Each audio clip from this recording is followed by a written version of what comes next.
Welcome back to the deep dive. So today we're immersing ourselves in Ubud, Bali, a place that, well, it's probably flooded your Instagram feed, right? But it's also incredibly complex. When you look at the sources we've gathered, there's this real paradox. You've got the stunning beauty, the rice terraces, temple bells, that smell of incense everywhere. It's amazing. But that same beauty, the thing that draws everyone in, might actually be, well, threatening its very existence. We see these perfect pictures, but what's really going on when paradise gets monetized so fast? That's exactly it. And that's the mission for us today, really. We're digging into how Ubud is trying to make this huge shift, moving, beyond just being a pretty background for photos. Yeah. Towards becoming, hopefully, a model for conscious travel. Travel that's driven by stories, by meaning. It's about shifting from, posting paradise to actually figuring out how we help protect it. And, to really get Bali, you absolutely have to start with Tri Hita Karana. It's this ancient philosophy. It's not just some spiritual idea on the side. It's like the operating system for Balinese life. It insists on harmony between people and the divine, between people and other people, and crucially, between people and nature. Paryangan, Pawangan, Pelamahan, those three. That context is so vital because so much of modern tourism, especially the stuff driven by quick trends, it just seems to completely bypass that deep philosophy, doesn't it? It often does, yeah. If the whole philosophy demands balance, then sustainability isn't just a nice to have, it's built in. It has to be. But how does that spiritual idea actually work in practice, in governing things, in tourism policies? Well, it translates quite structurally, actually, down to the land itself, how things are built. You take the Subak system, for example. That's the irrigation. Yeah, that traditional irrigation for the rice paddies. It's a UNESCO World Heritage Site, and it's pure Tri Hita Karana in action.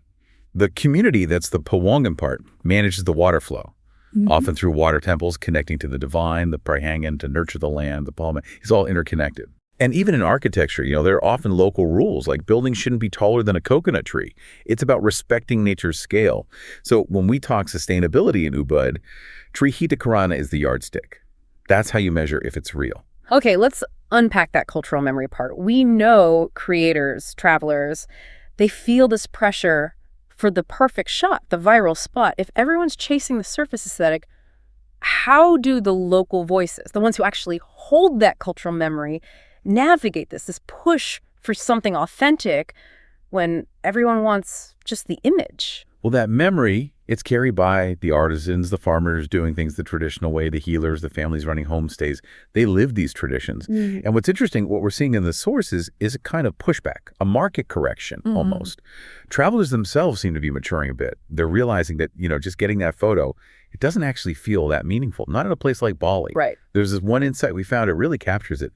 The real Bali isn't found on your feed. It's found in a conversation, a shared meal, a morning offering.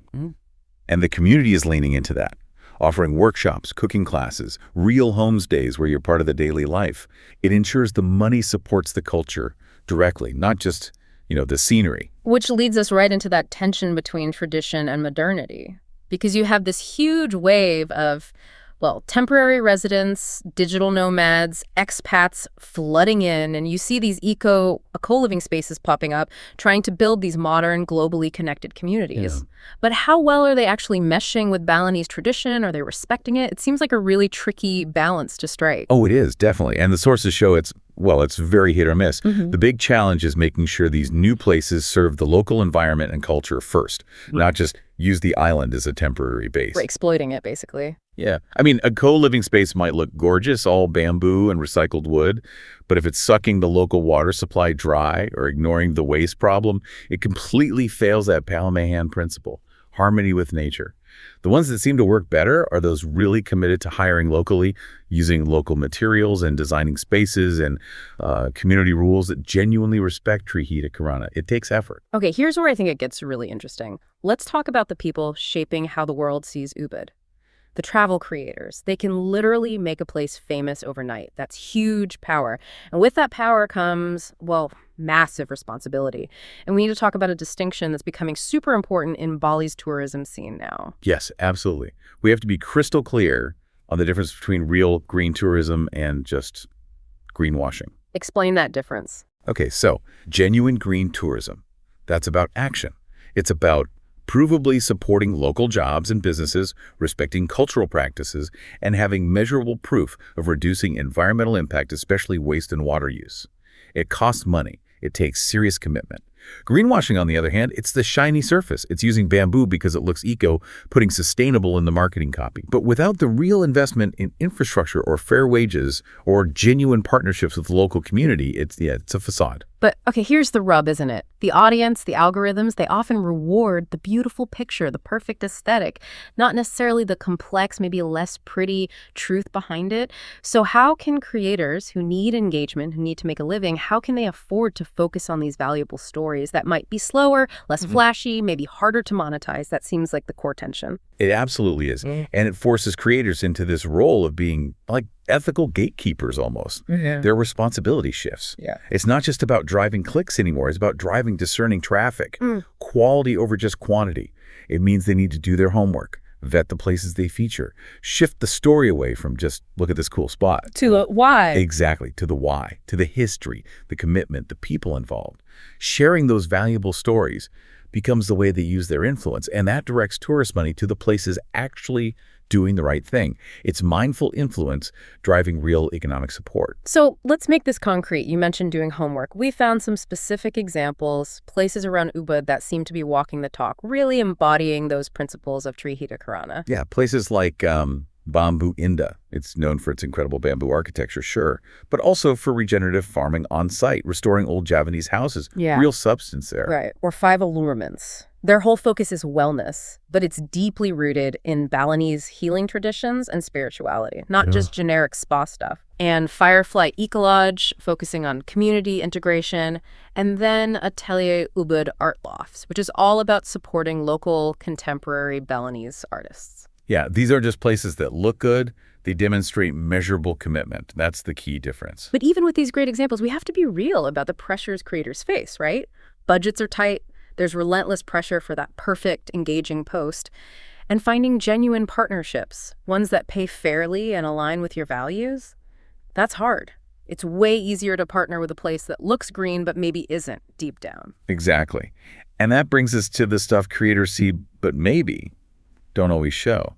The unseen realities, like the real impact of too many tourists in one place. And critically, the waste management problem in Bali.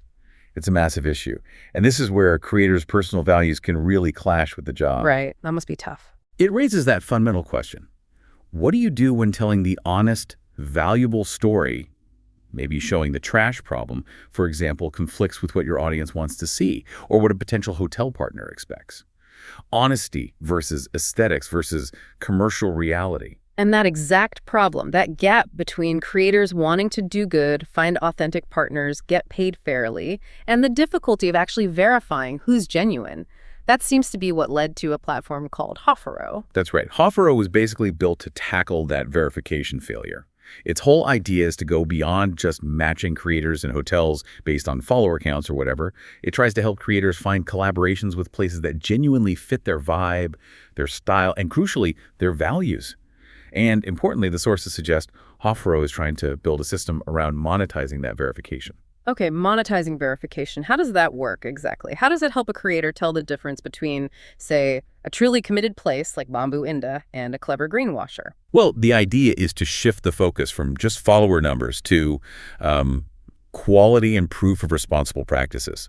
Hoffero apparently encourages, or maybe requires, properties to share real metrics. What kind of metrics? Things like waste management stats, how many local staff they employ, maybe environmental certifications they hold, things you can actually check.